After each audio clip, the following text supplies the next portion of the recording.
The characters in our media product represent different social groups in several different ways. Firstly is the protagonist. Our protagonist is white, male, young, lower middle class, scruffy in his appearance and mentally unstable. Our protagonist is a psychiatric patient and represents the misfit within the film, a common character in a thriller.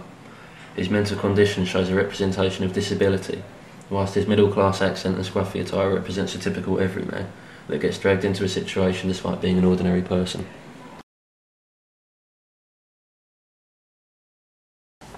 Next is the character of the psychiatrist. The psychiatrist is white, male, older, upper middle class with a well-qualified, good job, smartly dressed and professional looking, with a position of power over his patient.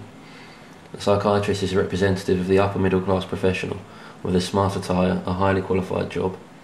His accent shows him to be upper middle class, well spoken and articulate, in contrast to the protagonist.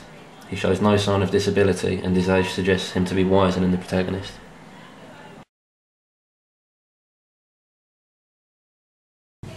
And finally are the antagonists. The antagonists are masked throughout the entire film and have no lines of dialogue. We decided on this to remove them from representation with their age, race, disabilities and profession impossible to determine. This makes them almost removed from being human and makes them exist purely as a mysterious and scary entity within the film, with no discernible features aside from their costumes and weapons.